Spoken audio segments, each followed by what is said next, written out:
All right, Cori Broadus is here. Look, new friend of mine. Is you're going to be a regular on my show. How do you feel about that? I would love that. Give me something to do, girl, and make me laugh. You're the CEO of Choc Factory. I think you're super busy. In the makeup world, reality TV star. You starred this past December, Snoop Dogg's Fatherhood, 3-part series. You and Wayne, your longtime partner. And you are Snoop's daughter. The princess. The princess. How do you like that? I know it's like, I mean, you're a Nepo baby, even though I'm sure you hate that. You know what's so funny? I just found out what Nepo meant like not too long ago. I mean, like everything has its pros and its cons. I love the princess life. Like, Yeah. everyone just caters to me naturally. I'm super blessed. My daddy loves me and he takes great care of me. But I mean, like anything else, it comes with the bad. And I think that's when people have high expectations of me to be somebody that I'm not. Just because of who I am and the lifestyle that I live, I'm very firm on standing on who I naturally am. And I feel like now that I stand firm on it, people are starting to love it and gravitate towards it. You're either going to love it or hate it. Yeah. But whatever you do, just keep it a distance. I was going to ask you what was in your childhood or your life so far been the hardest part about having such a famous dad? I think what people have to say. You know, like I'm such a chill, calm girl. I don't really do too much as far as like the way I dress and the way I wear my hair and the nails and the makeup and all that. So I feel like they expect me to be this 5-star bad. Can I cuss in here? Yes. 5-star bad bitch. And we cuss all the that's time. just not who I genuinely am. You know, I like to chill. I like to be laid back unless it's time to get pretty. And when I clean up very well. So I think that's been the hardest thing is feeling like I don't have a place where I belong. Yeah. Do you remember like how old you were when you figured out that Snoop was who Snoop was? Like, right. Were you at school and people were like, you know what? It's like, yeah, no. I remember I used to go, me and my brothers, we used to travel the world with him. And I used to be like, okay, wait, all these people are here for one person? Like, but it was still like, you know, when you're kind of used to something, this is all you know. Yeah. So I was just like, okay, he's pretty cool. He's pretty famous. But I didn't realize it until I started seeing him everywhere. Like hearing him on the radio, seeing him on the TV, seeing him on YouTube commercials. Like, you literally cannot escape this man. So when I saw he's just doing all type of side quests, they call it. I'm like, oh, this man is really somebody out here. Well, but you're like actually part of a famous family, right? I mean, Warren G is what, your second? Because wasn't Warren G your dad's first? Like, don't get me to lying. I don't know. All I know is Brandy and Ray J is my cousin. That's all. Really? Wait, biological cousins? Yeah. No, I don't know the dynamic, but I know we are biologically related. Was there ever a point in your life that you thought you'd be a singer? Like, did you ever want to pursue that? Yeah, for sure. I think when I was 6 years old, I went to a Lutheran school, I believe that's what it's called. It was called Mount Calvary Lutheran. And I used to sing in the choir. And I really enjoyed it. And then I grew up listening to Brandy. Brandy's one of my favorite singers. God. I love her. Amazing. So I knew that's what I wanted to do. I just didn't know how to go about it or like where to start. Obviously, I was so young. And I remember my dad used to tell me, you suck. He's like, maybe we need to figure something else out for you, but singing is not it. But I love that because it made me, I love to prove people wrong. I think that's one of my secrets. Okay, well, you sound like your parents were like my parents. My parents they were like, you're okay, but you're not like that talented. Like yeah, exactly. He like, and they never wanted us to get big egos, so they were always like, you're all right. There's a lot of talented people. That's good though. I think it made us be who we are, and that's humble, genuine, grateful. You know, I feel like a lot of people always have great things to say about me and my family because we just grew up with the finer things, but we still got on punishment. We still got our phones taken away, our cars taken away. We were just, I guess, had the finer things in life. I was talking to your mom the night because you just had a Choc Factory event. We'll talk Yeah. all about your makeup line, which is terrific. But I was asking your mom that. I was like, how did you? Because I mean, you guys don't really have to work. I don't know. Maybe your parents tell you have to work. I don't know. But I was like, boss lady, how did you raise kids? Your brothers they're very active. They work. I mean, so yeah, what did your parents do to keep you guys Ooh. grounded, do you think? I think just was Black parents. Like I said, like we got whoopings, we got punishment, we got our cars taken away. But I like that because it made us realize and appreciate, like, like it's hard out here in the real world, and this is not gonna always be what it is, and I love that because they helped us with the down to the haters and down to people not liking you and things not always going your way. Yeah. You got to learn how to pivot and continue to keep pushing no matter what bump you come across on the road. You and Wayne, your partner, you Yes. guys did the reality show. Yes. Did you always want to do TV? Did you enjoy that experience? It's so funny because when we were younger doing Snoop Dogg's fatherhood, me and my brothers hated it. Specifically, me and Cordell, my middle brother. They would be ready to mic us and we would literally run. Like, they were like, Corey and Cordell, it's time to get mic'd. And we're literally running away from the mic people. So it was something that we didn't like. I mean, we was young, we didn't want to be getting mic'd up and on camera and, seen and all of that. We wanted to just be kids and have fun. Yeah. But once we got older, we were like, damn, we should have kept it going because we came out before the Kardashians. You were the We was like, we Kardashians. could have been the Kardashians, but God has a mysterious way of planning things out, and I don't think that was what was meant for us. So it felt good to come back full circle now as an adult and trying to figure life out. Yeah. Well, do you think you do a reality show like with you? I mean, because you guys are going to have a baby. Do you think you'd put your whole life out there? I mean, I feel like I already do. I'm very open. I'm an open book. I'm not afraid to show my good days and my bad days.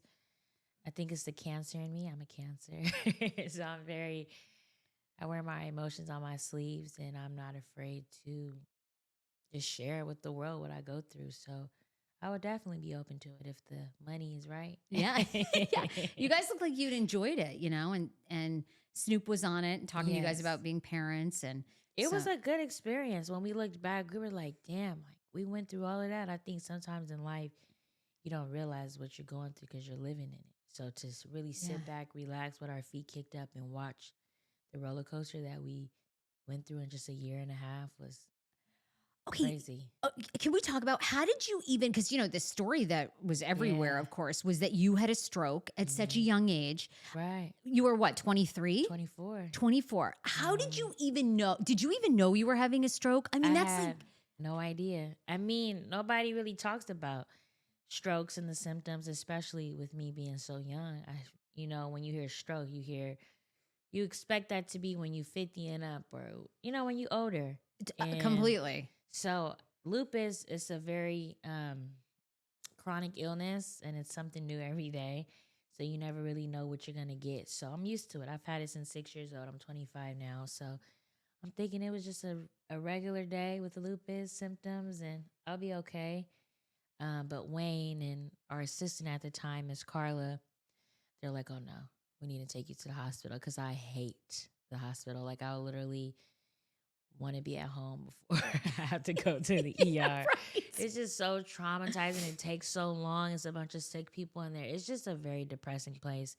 And if I feel like my life is not in danger, then we could just write it out. But Wayne and Miss Carla, they were very adamant about me going because my blood pressure was high. I started losing sensation in my legs and my arms. I was like dragging my left foot at one point. He helped me to the bathroom. Wow. Had to help me wipe. He got me Mexican food. The food was falling out of my mouth.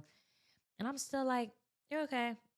I went to sleep. I Wow. was asleep for like 9 hours. And You then we were did? raising 3 kids. So we had to wait for the babysitter to come and pick them up. It was a lot going on. But all I know is I'm definitely a walking testimony. And I've been talking to my Nana about it too. I kind of want to give God more praise and let people know that he is very real.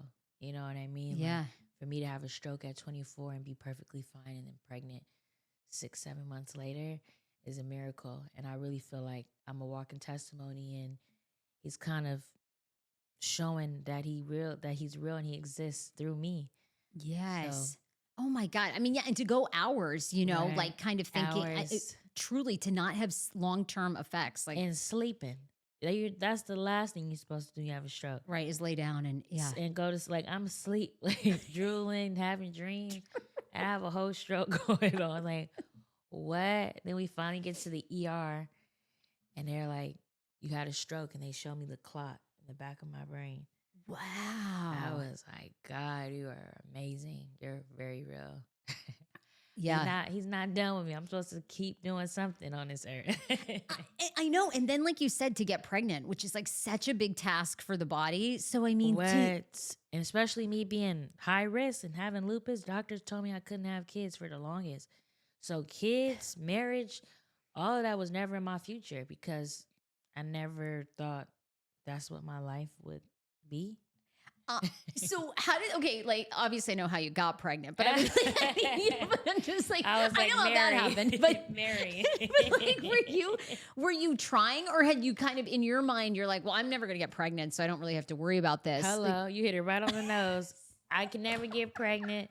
Let's have fun and do what we do. So you weren't doing an ovulation tracker or anything. Hell You weren't. no. You're like, I'm like, who knows if I'm ovulating? We just like young and having fun. Okay, and how did you know you were pregnant? Like, were you just like, oh, this is odd? Well, I had these weird cravings. I was wanting pickles and noodles in one setting. I'm like, okay, that's weird. Then I would just get like really, really hungry. So I had stopped smoking. I was smoking and drinking heavily. And then I got to a it's point. not so fun. And then and it's always crazy too when you're pregnant and you like find out like when you're hungover, you're like, well, right. I was drinking for 2 months and didn't even know. But Hennessy not gonna hurt her. But I was it's just like preserves, it's Right. like a little pickled, but it's fine. She's She's all good in there. won't hurt. But I was just super hungry and I love to smoke. And I just didn't like it. And when I used to tell Wayne, like, I think I'm just smoking too much. Like, my body can't handle this. So I was going on a tolerance break, is what they call it. So I thought, the whole time I was pregnant, and my assistant at the time is Carla. She said, girl, you're pregnant. I'm going to go get a test. I said, girl, you're going to waste your time and your money. I'm not pregnant. There's no way I can ever be pregnant. I took a nap, woke up, peed on a stick, and it literally said pregnant. And I called Wayne. I was like, Wayne. He's like, no, you're lying. I call my nan. I'll call my auntie. I said, who else is there with you? They said, I know that ain't Miss Carla. I said, really? I said, this is me. Like, you think I'm going to be lying at 3 a.m. about me being pregnant? Oh, took a digital one the next day. Pregnant. Still didn't believe it. Went to the doctor a few days later. Pregnant. Did they think you were like 8 weeks along at that point? They thought you were like almost 2 months. Well, they didn't know yet. They were just like, you pregnant. And then I went to go see my OBGYN. He said, yep. There's a baby in there. And I was 7 weeks and 4 days. Oh, early enough. Okay. And I found out I was pregnant October 28th. I was drunk as a skunk. October 23rd at my dad's birthday party. I was so sad though because my mom's party was October, 29th? And I had to be sober. I've been sober since October 28th. Well, you'll have a huge party when you have that baby. Although you're so tired, you feel like you're gonna want sushi and alcohol as soon as the child's born. Sushi, but I don't want some Hennessy and some weed. But then you'll be surprised. It's you won't even want it. Yeah, I know. You're gonna be really tired, and you're gonna think, oh, I think I want to drink and smoke, and then the child's there, and you're like, I don't even want it. It's so weird. It takes a while for you to like get back into it. That's how I feel though. I'm like, it's gonna get to a point where I'm not even gonna want to do that. Because I've been going strong and it's not funny, but my family is really proud of me. Like, I guess I was drinking really heavily and smoking. I'm like, y'all thought I was supposed to keep doing it once we knew a baby was in here? They're like, be surprised. Some people can't stop. So I appreciate God for sitting me down and oh my God, your family's hysterical. Your parents are like, we're so thrilled you've gone 6 months without right. My nana the other day, she was like, I'm so proud of you. You haven't smoked and drank since October. Are you like sitting there going, do you guys have no faith in me? Like, yeah, I mean, I know I'm pregnant. Like, oh my God, hysterical. They're like, wow, this is huge of you. This is literally. And I'm like, is this like not normal? Do people still drink and do all that when they're pregnant? I guess so. but not me. So Oh, you're so smart. Oh my God. Well, I was going to ask you that because, there's all these stories that obviously Snoop loves weed. And Yeah. every time people hang out with him, like they think they can like smoke more than he can. And then I feel like he has a handler that guides them so they don't smoke as much. What was it like? How does that conversation go in your house, right? Because weed now, I think everybody accepts weed, and I think people realize actually it's less harmful for you than alcohol. Alcohol's the worst. Alcohol is worse than I heard drugs. Horrible. Yeah. And alcohol does more damage to a baby than even cocaine. Not that we're ever advocating for people to do coke on this podcast while You're pregnant. gonna do anything, do coke. But if you're gonna choose, yes, I heard this, like coke and meth. No, I heard that less too. damaging. I heard that too. Than I heard alcohol. That too. How did that conversation go though in your house, like with your parents? Like, did they, from a young age, did they just like have the conversation like, okay, you can smoke, but we smoke in moderation? Like, how'd it go? We smoke in moderation. We smoke at the house. And I feel like that's the best way to do it because you're going to do it. You're going to do it, obviously. But to know that you're at home and you're in a safe environment and you're smoking the right stuff. Yeah. So that's what I really loved about my parents is they let us be kids and young. You know what I mean? Yes. Like, and that's what I want to do with our daughter too. Like, she's going to be curious. She's going to want to try different things and do certain things, but I want to give her that safe space to, okay, you could do it. But obviously when she gets to a certain age and you got to do it at home because you don't know, especially now, kids is dying off fentanyl and all types of stuff, So if you're going to do it, we got to be smart about it. And that was one thing my parents made clear. Like, if y'all going to do it, y'all going to do it like this right here. Yeah. Make sure we can see, we know what's going on. And just let us be kids at the end of the day. And does Snoop actually smoke as much as like it's made out in the media, or do they like hype it a lot more? No, he smokes a lot. So I'd be like, Dad, you still get high? Like, oh my gosh. Like when I was smoking, I was stopped getting high at one point. So I'm like, maybe I need to just get a stronger strand. But yeah, he's a stoner. The stories are true. The stories are definitely true. All right, let's talk Choc Factory, and then I want to know more about your life, like what you watch. Are you a cat person? Are you a dog person? Oh, okay. I gotta go on all that. But okay, talk to me about Choc Factory. Beautiful makeup line. What made you want to get into that space? Ooh, so once I graduated high school, which I love, my parents didn't make me go to college. But I get sad about it now because I wish I would have been able to experience that life. But sometimes life doesn't go as well. Maybe that's your next go. reality show. You and Wayne and the baby go back to college, and then you like. Oh no, I think I'm cool on that rodeo.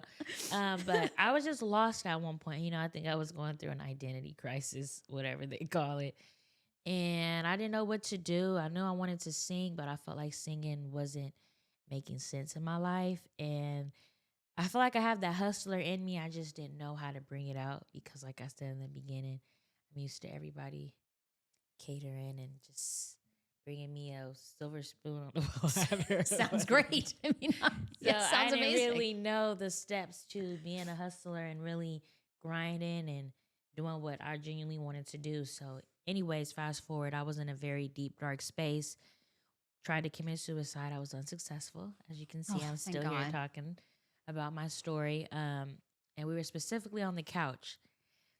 And Wayne, I was like, Wayne. He was like, what? I'm like, let's do lip gloss. He said, what? I'm like, let's do lip gloss. He's like, okay. So he sat on the couch with me. We started looking on YouTube, sent security to go get aloe vera, just all this stuff to make lip gloss at home. And Wayne, I always give him his credit that he's literally the brains behind Choc Factory. I always have the idea and he kind of makes it come to life, makes it make sense.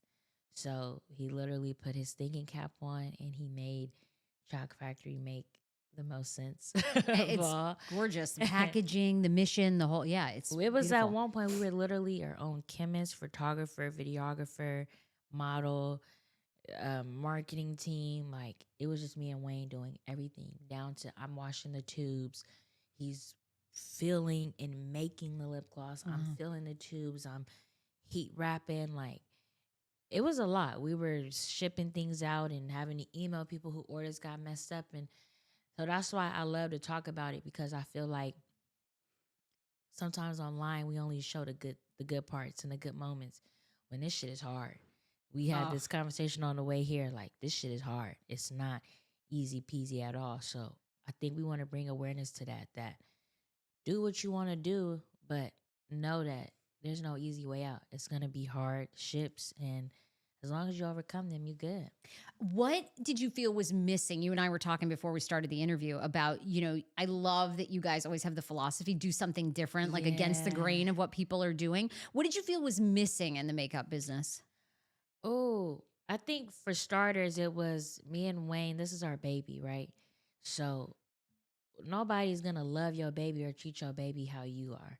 So I think for a minute, like years, it was just me and him wanting to do everything. But we're two people, and we didn't go to school for certain things that certain people went to school for that are professionals in that type of area. So we reached out and spread our wings. And my brother Cordell, he's such our inspiration, motivation. He always puts us together in a corner and tell us what we need to do to elevate and to grow. And I really appreciate him, Cordell. So he basically said, y'all got to stop trying to do everything on your own. You got to reach out for some help. So we finally did 3 years later. Yeah, I know. It takes a while, right? It's like, we just wanted to do what everybody else wasn't doing. Okay, yeah, we want to make some money and sell product, but we want to be more than that. And we will host these auditions, and women, young girls would feel like they have a space where they belong. And I'm like, y'all feel like this off of this little brand we got going on that we started up in the 2-bedroom apartment in Westchester? You know what I mean? Like, it's deeper than just Choc Factory. It's deeper than just lip gloss and lip scrub and lip mask. This is a whole philosophy, like we making women feel like they have somewhere where they can go and be them natural selves. yeah.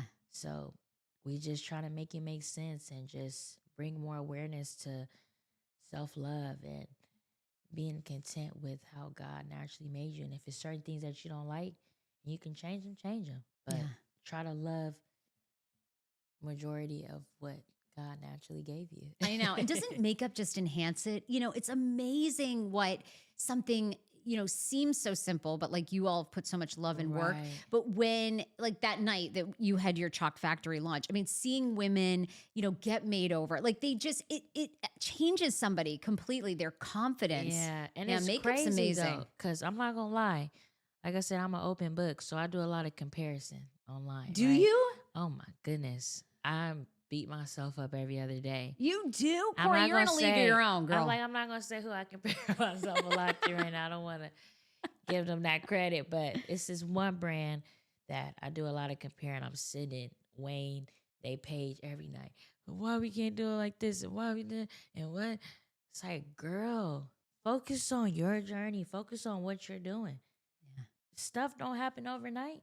You don't know how long it took this person to get to where she's at.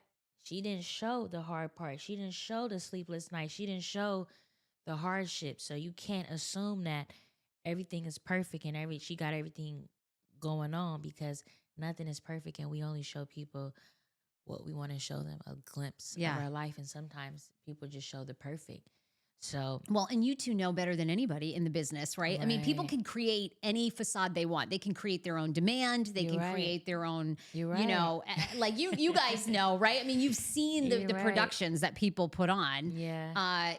and it's like a lot of it is smoke and mirrors, and they're not even selling as much product as they say they are, or You're they're not right. even big. But But now it looks you can, so good. Right. It looks so good. I'm like, why are we not doing this? Why are we not like this? It's like, girl, we just dropped like 2 days ago.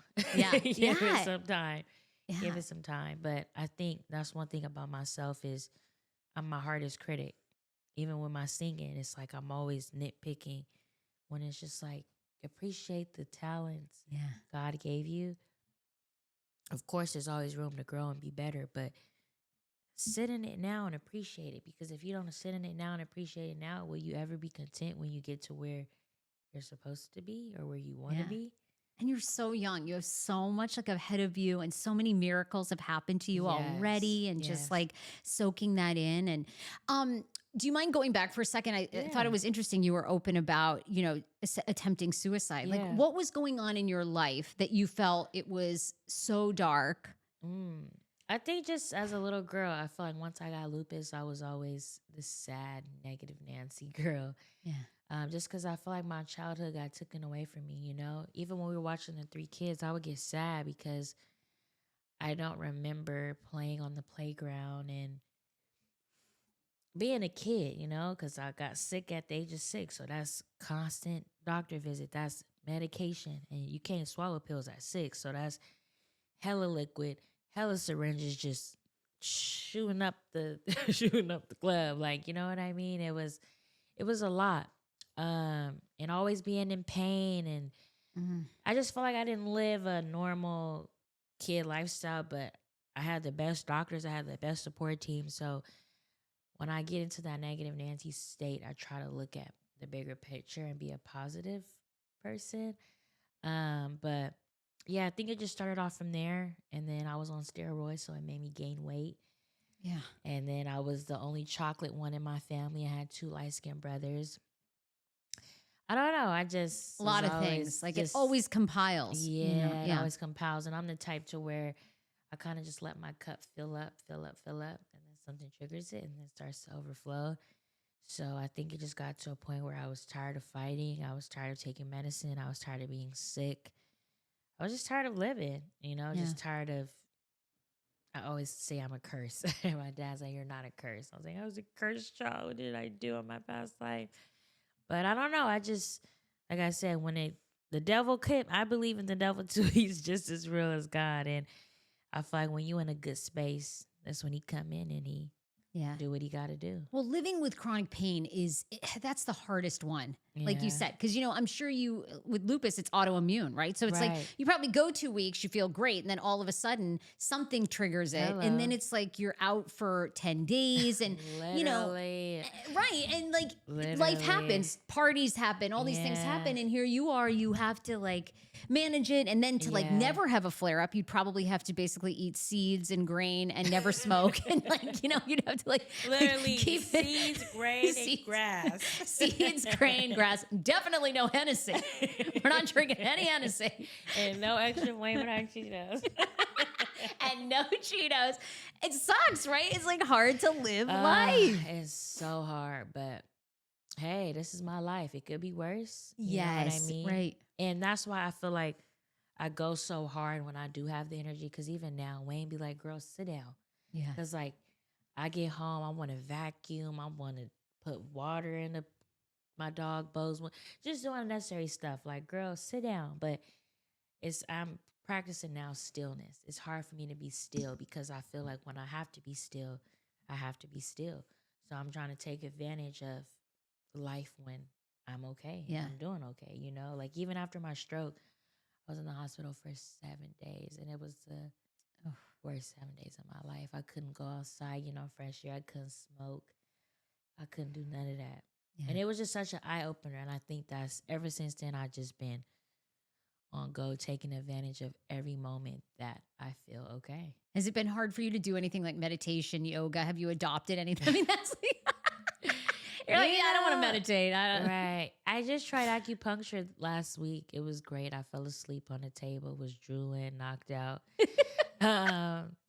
Like I said, I'm amazing, practicing stillness, so it's hard for me sometimes to be still. Even when I get my 2-hour massages, I'm talking to the therapist the whole entire time. I can't stay on this side for too long. Okay, can you come over here now? Okay, I'm cold. I need the heater on. It's just, girl, relax, breathe, woosah. But it be hard because my mind is just constantly going. Even yesterday, I was like, I feel like a bum. I didn't do anything all day. I just lay down. Okay, first of all, you're 6 months pregnant. It's Sunday. What are you supposed to be doing? You got to get up early in the morning for KTLA and for this. Yeah. So what are you talking about? Yeah. You have a whole week ahead of you of stuff that you got to do. Yeah. Give yourself some grace. Yeah, absolutely.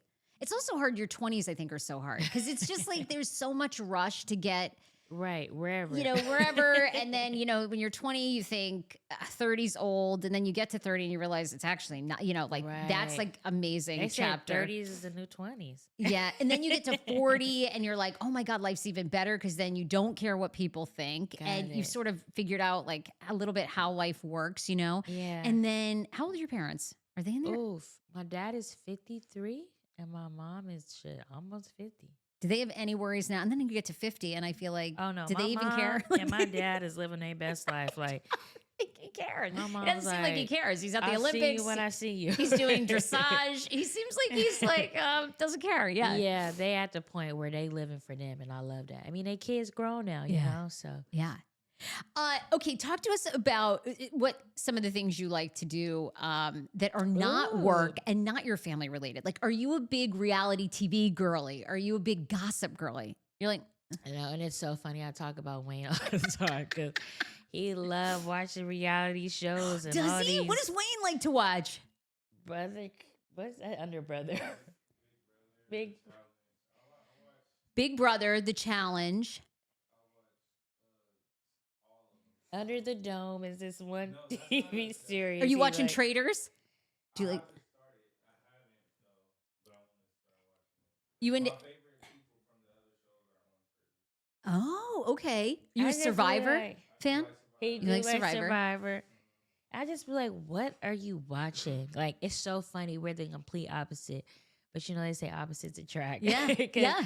It's certain things that he liked, and I'm just like, what are you over there doing? And it's certain things that I like.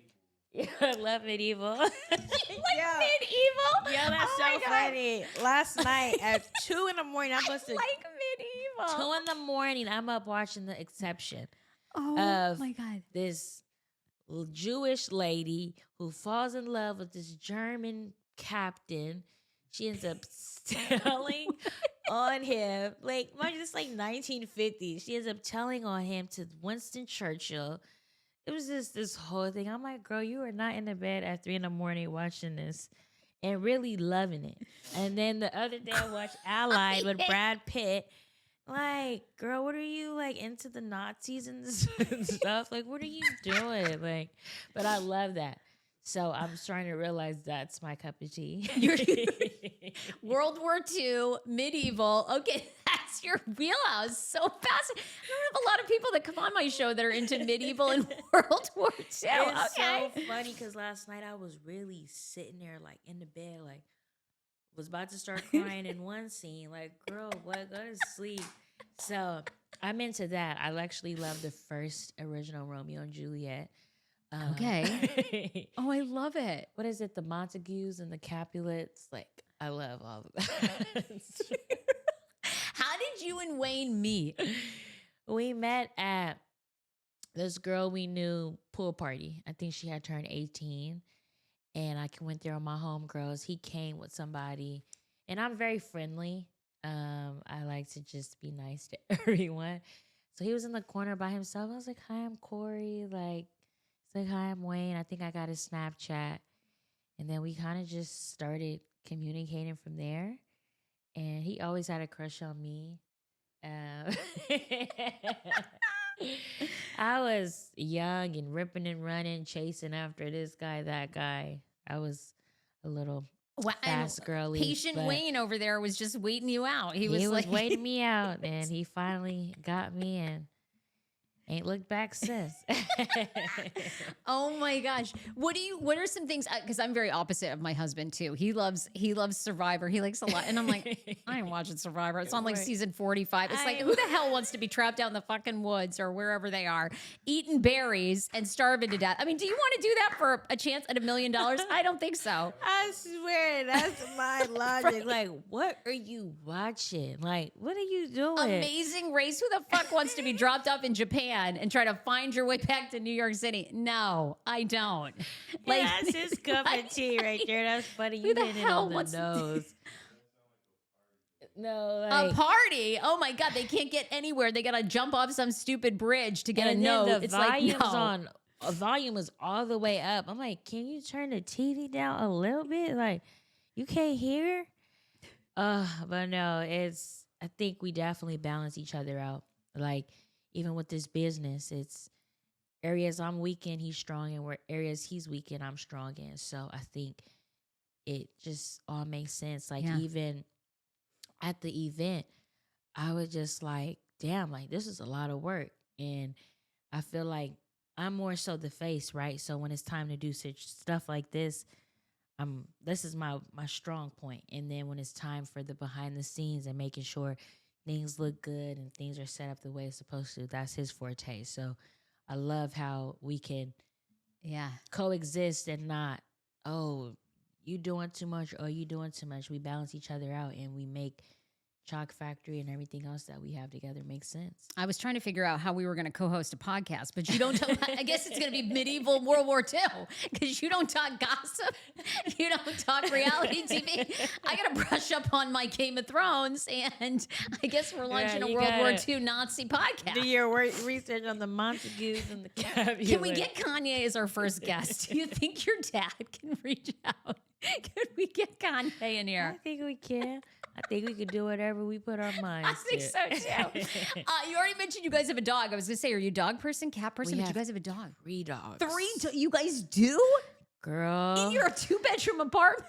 Girl, not 1, not 2, but 3. Oh no, my God, well, we don't live in a stuff. 2-bedroom apartment no more, but when we did, we had 2. Oh, God. So we got 2 Labradoodles and 1 mini Schnauzer. So 2 mini horses and a mini Schnauzer.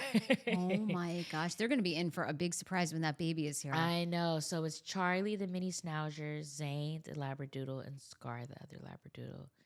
And they're all so clingy.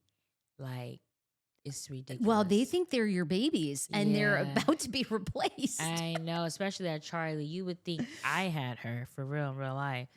So I'm excited to see how she's going to be when Oh my gosh. gets here. Cori, you got to come back. I mean, it's so nice to meet you and sit down with you. Congratulations on all your success. You and Wayne are just fun to watch. I mean, Wayne's like helping out at death row. I enjoy your lives. I'm here for it. I love that. And that's good to hear because I feel like we both be hard on ourselves, right? Like, we'll be at home like, I'm not doing enough. You're not doing enough. We need to be doing more. And it's like, okay, what exactly is that? So for you to say that to us, it means a lot. Because again, I feel like we be feeling lost and stuck. And oh God, no! Live like, your life. we Go don't have have it fun too as a figured couple. What do you guys like to do? I mean, you can't turn up anymore. So what are you doing? Like, what are you doing to have fun? right. Right. Take naps. No, Take you guys got to naps, find a eat. hobby together. Maybe like pickleball. Would you ever do pickleball? Oh, didn't we do pickleball in Hawaii with Cordell and Fia, I think?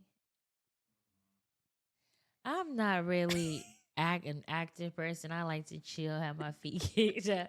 I just Okay, started maybe walking. massages. I just started walking just so I can get my blood flowing and make sure that labor is smooth and easy.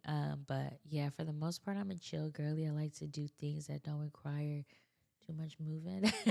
Like, have you thought about? I always felt like it was. I have a 3-year-old. He's almost 4. But like the closer you get to birth, like everyone gives you advice, like birthing plan and this and that. Have you thought about it? I found it overwhelming. I'm like, I don't know, like what birthing plan. All these people is coming out the woodworks, you need to get the honeycomb thing, and I'm like, okay, look. What I'm gonna do is I'm such a go with the flow type girl. Once you start throwing too much at me, I get anxiety, I get stressed out. So I said I let go and I gave it to God. I'm giving it to God. I gave it to God.